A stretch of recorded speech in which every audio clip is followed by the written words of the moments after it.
नमस्कार साथियों, हिंदी नेटशाला चैनल में आप सभी का पुनः हार्दिक अभिनंदन है। जैसा कि आप सभी जानते हैं, आपकी आगामी टीजीटी पीजीटी परीक्षाओं की तिथि शीघ्र ही घोषित होने जा रही है। तो इसी क्रम में फास्ट रिवीजन के तौर पर हम पुराने पेपर की यह सीरीज को पुनः प्रारंभ कर रहे हैं। जिन विद्यार्थियों ने पूर्व में नहीं पढ़ी है वो हमारे साथ जुड़े। इसके अंतर्गत आपकी टीजीटी पीजीटी दोनों परीक्षाओं की तैयारी एक साथ हो जाएगी। 2001 के पुराने पेपर से आज की कक्षा को हम प्रारंभ करेंगे। थोड़ा सा फास्ट चलेंगे क्योंकि हम कम समय में अधिक प्रश्न कर सके, इसके लिए आवश्यक है। इसके अलावा जो भी आपके संशय रह जाएं उनको आप कमेंट बॉक्स में लिख सकते हैं, उनके उत्तर मैं दे दूंगी। आज का पहला प्रश्न व्याकरण से प्रश्न पत्र का प्रारंभ हो रहा है। तेजोमय का सही संधि विच्छेद है। तो तेजः, ऑप्शन सी, तेजः धन मय। हरिश्चंद्र में प्रयुक्त किस संधि का नाम सही है? तो हरिश्चंद्र में व्यंजन संधि होती है। लंबोदर उदाहरण है बहुव्रीहि समास का। यही सब प्रश्न बार बार रिपीट होते रहते हैं। ये कुछ प्रमुख वो उदाहरण हैं जो परीक्षाओं में पूछे जाते हैं। हालांकि ये तो प्रश्न पत्र में आया ही है, लेकिन आगामी जब प्रश्न पत्र आप सॉल्व करेंगे, अन्य भी जहाँ व्याकरण लगा हुआ है, तो आप देखेंगे कि यही सब पूछा जाता है। इनमें से किस शब्द के पर्यायवाची गलत हैं? कमल का जलज, पंकज, सरोज एकदम सही है। पुष्प का कुसुम, फूल, सुमन यह भी सही है। सरस्वती का गिरा, भारती, वाणी यह भी सही है। ऑप्शन डी में देखिए, सूर्य का है दिवस, याम, वासर, तो ये गलत है। दिवस दिन का है, वासर और याम ये तीनों ही दिन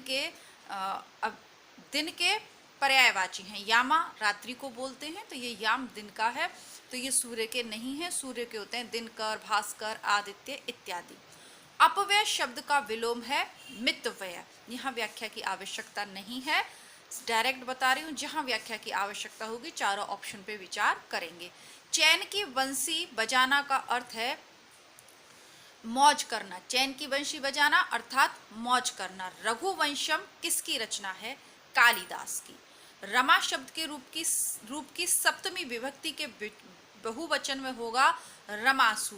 देखिए, ये संस्कृत साहित्य के प्रश्न हैं और संस्कृत साहित्य में आपको अलग से अपलोड कर रही हूँ। अलग से आपके जो वीडियो, इससे जो लास्ट वाला वीडियो है संस्कृत साहित्य का है, तो जो संस्कृत साहित्य के प्रश्न हैं अलग से भी मैं आपको करवा रही हूँ। तो यहाँ इनकी व्याख्या नहीं करेंगे क्योंकि उसके अंतर्गत जो अलग से प्लेलिस्ट बनी हुई है हिंदी टीजीटी पीजीटी संस्कृत के प्रश्नों की, वहाँ पर हम इन्हें सॉल्व करेंगे, वहाँ पर व्याख्या करेंगे। अस्मद शब्द की तृतीया विभक्ति के रूप में मम आवयो अस्माकम। तो ये बस इतना आपको देखना है कि इस तरीके से पूछे जा रहे हैं। जैसे अस्मद का आप याद कर लें, रमा का याद कर लें, इस तरीके से आप इससे प्रेरणा ले सकते हैं। यद्यपि सुजाति, सुलक्षणी, सुवर्ण, सरस, सुवृत और भूषण बिनु न विराजही कविता वनिता मित। यहाँ ऑप्शन में भूषण कवि भी दे देते हैं, आपको कंफ्यूज नहीं होना है। केशव दास की यह पंक्तियां बहुत ही फेमस है और बारंबार नेट हो चाहे असिस्टेंट प्रोफेसर टीजीटी पीजीटी पूछी ही जाती हैं। अभिज्ञ शब्द का विलोम होगा अनभिज्ञ। रीतिकाल की समय सीमा 1700 से 1900 विक्रम संवत। 1900 देख लीजिएगा, रीतिकाल आधुनिक काल से पहले, तो 1900 के बाद तो आधुनिक काल लगभग आ ही जाता है, तो 1700 से 1900। कनक कनकते 100 गुनी बताने की आवश्यकता नहीं है। यमक अलंकार। सखी नील नवस्तर से निकला यह हंस आहा तिरता तिरता। अब तारक मौक्तिक शेष नहीं निकला जिनको चरता चरता। तो वैसे तो ये काव्य दोष का उदाहरण है, चरता चरता शब्द, तो ये काव्य दोष का उदाहरण है। पर यहाँ रूपक अलंकार का कौन सा प्रकार प्रयुक्त हुआ? तो सांग रूपक है, पूरा एक दृश्य यहाँ पर क्रिएट किया गया है, तो ये सांग रूपक है। सही युग्म का चुनाव कीजिए। पश्चिमी हिंदी की खड़ी बोली है, बिल्कुल सही है। इसी को कौरवी नाम से भी जानते हैं।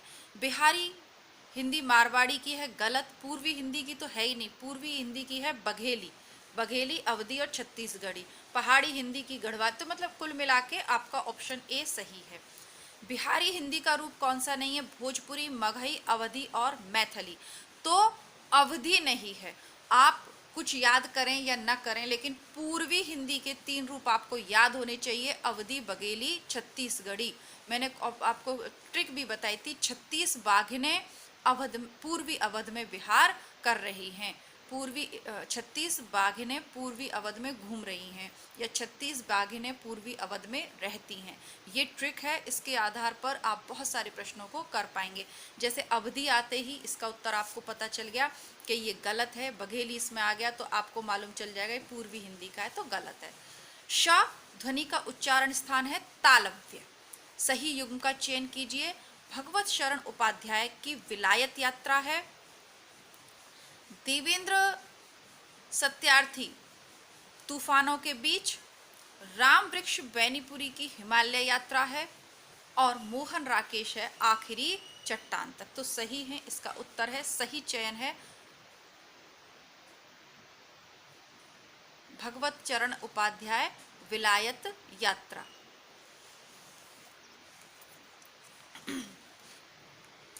फिर भी इसको चेक करूंगी। वैसे तो यही सही उत्तर है, लेकिन थोड़ा सा एक इसको लेकर कंफ्यूज हूँ, तो इसको अगर ये गलत होगा तो मैं कमेंट बॉक्स में लिख दूंगी। मिलान करना है सूरदास, जगन्नाथ दास, कबीर और सुमित्रानंदन पंत। सूरदास का सूरसागर नाम से ही स्पष्ट है। जगन्नाथ दास का उद्धव शतक, जिस आपने खूब पढ़ा है, ब्रजभाषा में है, यह भी सही है। कबीर का बीजक सभी जानते हैं, और सुमित्रानंदन पंत का नहीं भी जानते हैं तो लोकायतन इसका सही उत्तर होगा। बाकी के 2 या 3 ऑप्शन आपको आते हैं तो भी आप कर लेंगे। परिमल किस कवि की रचना है? तो परिमल सूर्यकांत त्रिपाठी का काव्य संग्रह है, सभी जानते हैं। रामचरितमानस में कुल कितने कांड हैं? 7। भगवंती उपन्यास के रचयिता हैं सुदर्शन। नया प्रश्न है, देख लीजिएगा, पुनः देखते हैं। भगवंती उपन्यास के रचयिता हैं सुदर्शन। अखरावट काव्य कृति के रचयिता कौन है? अखरावट किसकी है? अखरावट है मलिक मोहम्मद जायसी की। इनकी मलिक मोहम्मद जायसी की पद्मावत काफ़ी फेमस है, पर ये अखरावट भी इनकी है, जिसमें वर्णमाला के अनुसार चीज़ें जो रचना की गई है। अब कुतुबन की मृगावती काफ़ी फेमस है। मंजन की है मधुमालती, और उस्मान की है चित्रावली। आडंबर बहुत किंतु वास्तविकता कुछ नहीं, लोकोक्ति होगी ऊंची दुकान फीका पकवान। आलपिन और गमला किस विदेशी भाषा के शब्द हैं? पुर्तगाली। आलपिन और गमला पुर्तगाली, ये सब पूछा जाता है आपके, बार बार पूछे जाते हैं, देख लीजिएगा। आलपिन, गमला पुर्तगाली। सुख सागर की रचयिता सदा सुखलाल, नाम में ही है सदा सुख और सुख सागर। कोणार्क नाटक के रचयिता हैं जगदीश चंद्र माथुर का काफी फेमस नाटक है कोणार्क। लल्लू लाल का प्रेम सागर है। इंशा अल्लाह खां के कौन से? रानी केतकी की कहानी फेमस है। ठीक है, आगे बढ़ते हैं। वैराग्य संदीपनी किसकी रचना है? तुलसीदास की। सरस्वती पत्रिका का प्रकाशन वर्ष क्या था? 1900। सरस्वती पत्रिका का प्रकाशन वर्ष 1900 था। 1903 में महावीर प्रसाद द्विवेदी ने इसका कार्यभार संभाला। भक्ति काल के किस कवि को जड़िया का से विभूषित किया गया है? नंददास। रामचंद्र शुक्ल की बुक हमने पढ़ी है, उसमें लिखा हुआ है और कवि गड़िया नंददास जड़िया, तो ये जड़िया कवि का विशेषण नंददास के लिए है। राष्ट्रीय काव्य धारा के किस कवि को एक भारतीय आत्मा कहकर संबोधित किया गया है? तो इसको शुक्ल ने, ये शुक्ल की बुक में भी पढ़ा है, माखन लाल चतुर्वेदी। तो आप सभी विद्यार्थी जो इस वीडियो को देख रहे हैं, सबसे पहले तो वीडियो को लाइक ज़रूर करें, क्योंकि वीडियोस तो मैं निरंतर बना रही हूँ। आप लोगों ने कहा कि संस्कृत का मैटर नहीं मिल रहा है, तो वो संस्कृत के क्वेश्चंस मैं आपको करवा रही हूँ, जो पिछली परीक्षा में भी पूछे हुए हैं, व्याख्या भी करवा रही हूँ, अलग से प्लेलिस्ट है। वीडियो को लाइक करें ताकि वीडियो थोड़े से आगे, आप लोग वीडियो को लाइक करते हो तो ऐसा नहीं है उसका पैसा मिल जाता, बस ये है कि यूट्यूब को मालूम चलता है कि अच्छा वीडियो है, तो वो तो मशीन है, लाइक काउंट करती है और वीडियो को आगे सेंड करती है। अब आप लोग वीडियो को जब आगे सेंड नहीं करते हो तो ये वीडियोज़ आगे नहीं पहुँच रहे हैं।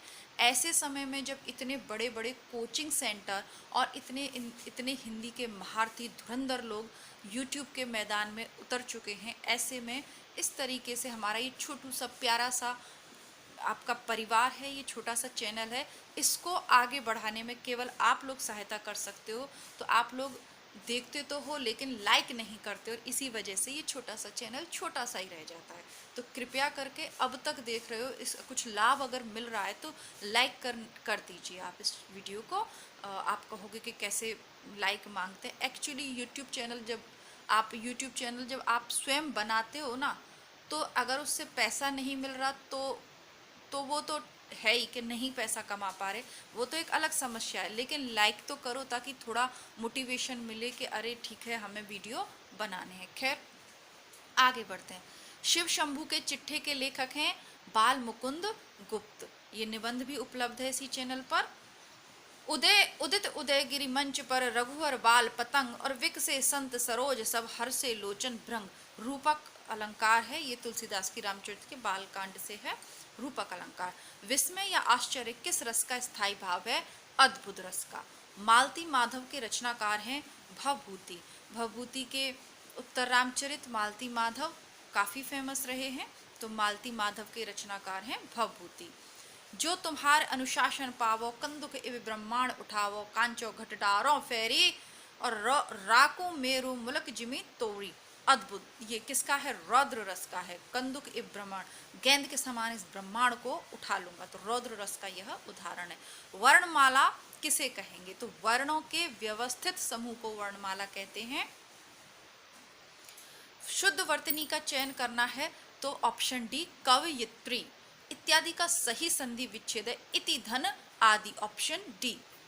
निरख सखी ये खंजन आए फेरे उन मेरे रंजन ने नैन इधर मन भाई। माधुर्य गुण, यह मैथिली शरण गुप्त के साकेत से लिया हुआ है। साकेत का नवम सर्ग चैनल का सबसे फेमस वीडियो है, जरूर देखिएगा आप। माधुर्य गुण है।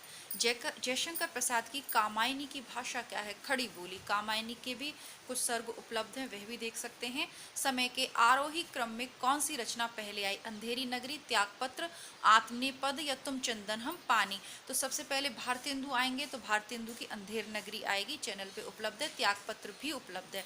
त्यागपत्र जैनेन्द्र का है। आत्मनेपद अज्ञे की रचना है। तुम चंदन हम पानी विद्यापति का निबंध है। तो ये आप देखना चाहें तो चैनल पे उपलब्ध है अंधेर नगरी और त्यागपत्र। हिंदी अपने जन्म से ही ब्रज भाषा की प्रवृत्ति के साथ खड़ी बोली की प्रवृत्ति को लेकर आई थी। ब्रज भाषा के हाथ में हाथ दिए खड़ी बोली उतरी। आचार्य रामचंद्र शुक्ल के इतिहास ग्रंथ से ये लिया है। इसीलिए मैंने आपको कहा कि आपको यदि ऐसा लगता है कि शुक्ल की बुक असिस्टेंट प्रोफेसर और नेट वालों के लिए है, ऐसा नहीं है। शुक्ल की बुक से कुछ प्रश्न तो सभी परीक्षाओं में पूछे जाते हैं। 2 से 3 तो इसी में पूछ लिए हैं। डायरेक्ट इनडायरेक्ट तो ये सभी आपको उसमें मिल जाएंगे, एक आध को छोड़ के। आधुनिक काल के एक आध को छोड़ के, या व्याकरण का तो ग्रंथ है नहीं जो व्याकरण वाले मिलेंगे। हिंदी साहित्य के इतिहास की अगर बात करें तो आपको शुक्ल से काफ़ी मदद मिलेगी। सरल इतिहास नहीं पढ़ा है अभी तक, शुरुआत करना चाह रहे हैं तो घबराने से कुछ नहीं होगा। अब तक भी पढ़ाई नहीं की और दिसंबर में भी पेपर यदि आपका हो जाता है तो आप चैनल से जुड़िए, निश्चित तौर पे हम परीक्षा को पास कर लेंगे, क्योंकि सब कुछ चैनल की प्लेलिस्ट में है, हमें केवल रिवाइज करना है। मिश्रबंधु विदोद नामक हिंदी साहित्य के इतिहास के लेखकों के नाम हैं, ये है गणेश बिहारी मिश्र, श्याम बिहारी मिश्र और शुकदेव बिहारी मिश्र। तो मैंने इसकी ट्रिक बनाई थी GS2, ठीक है, GS2 इसकी ट्रिक बनाई थी, या GST आप कर लीजिए इसको, GS2 करिए। GST होती है ना, तो मिश्रबंधु बहुत सारे लोग है ना, तो मिलके क्या GST या GS2 बना रहे हैं। तो G से गणेश, S2 से श्याम बिहारी और शुकदेव बिहारी। आगे करेंगे, कौन सा कथन असत्य है? ज्ञानाश्रय शाखा के कवि निराकार की उपासना करते हैं, सही है। कबीर संत कवि हैं, सही है। प्रभु जी तुम चंदन हम पानी, रैदास की है, सही है। संत तुलसीदास ज्ञानाश्रय शाखा के, बिल्कुल गलत, सगुण भक्ति धारा के हैं। तुलसीदास किसके हैं? सगुण भक्ति धारा में राम भक्ति धारा के ये कवि हैं। कौन सा ग्रंथ केशव का नहीं है? रामचंद्र का, कवि प्रिया, विज्ञान पंक्ति और भाषा भूषण। कल ही हमने इसे पढ़ा है, क्योंकि केशव दास तो हमारा अभी चल ही रहा था टॉपिक। तो ये भाषा भूषण जसवंत सिंह का व्याकरणिक ग्रंथ है, ठीक है, तो इसको देखेंगे। आचार्य रामचंद्र शुक्ल ने हिंदी से, देखिए सीधा पूछ लिया, आचार्य रामचंद्र शुक्ल ने हिंदी साहित्य का इतिहास, आचार्य रामचंद्र शुक्ल ने हिंदी साहित्य के इतिहास के आधुनिक गद्य साहित्य परंपरा का प्रवर्तन के अंतर्गत प्रथम उत्थान की कालावधि निर्धारित की है। तो जस्ट पहले वीडियो से ही प्रश्न है, ये पहला वीडियो है हमारा इसी चैनल पे। 1925 से 1950 विक्रमी तक प्रथम उत्थान, द्वितीय उत्थान, तृतीय उत्थान ऐसे बताया है इन्होंने। तो उसमें प्रथम उत्थान की समय सीमा मानी है 1925 से 1950। वैदेही वनवास किसका है? अयोध्या सिंह उपाध्याय हरियोध का। वैदेही वनवास अयोध्या सिंह उपाध्याय हरियोध का। चौखे चौप दे, चुभते चौप दे, ये सब है ना। और खड़ी बोली का इनका प्रथम महाकाव्य कौन सा है? प्रिय प्रवास, याद रखिएगा। आगे बढ़ते हैं। रत्नाकर शब्द किस कवि के साथ जुड़ा है? तो जगन्नाथ दास रत्नाकर। अभी इनका प्रश्न हमने करा, उद्धव शतक के रचयिता हैं ये। ब्रज भाषा में आधुनिक काल में उद्धव शतक लिखा है भ्रमर गीत परंपरा के अंतर्गत। तो रत्नाकर इनके साथ जुड़ा है। रंग में भंग नामक काव्य कृति के रचयिता कौन है? मैथिली शरण गुप्त की काफी फेमस यह कृति है। कौन सी? रंग में भंग। आशा करती हूँ कि आपके लिए यह फास्ट रिवीजन उपयोगी रहेगा। तो आप लोग बताइए कि कैसा रहा आज का टेस्ट पेपर। आप लोग कमेंट बॉक्स करिएगा। वीडियो को लाइक करना बिल्कुल ना भूलें यदि इसी तरीके के बेहतरीन वीडियोस चाहते हैं तो। वैसे तो चैनल नेट और असिस्टेंट प्रोफेसर की परीक्षा के लिए प्रतिबद्ध है, लेकिन आप लोगों के कमेंट आ रहे हैं कि यूपी टीजीटी पीजीटी की डेट आने वाली है मैम, कैसे करें, क्या करें। तो इस चक्कर में मैं ये वीडियोज़ आपके लिए तैयार कर रही हूँ। तो बाकी आप लोग सभी समझदार हैं क्या करना है क्या नहीं करना। मिलती हूँ पुनः आपसे संस्कृत के प्रश्नों के साथ। तब तक के लिए नमस्कार, धन्यवाद, जय हिंद।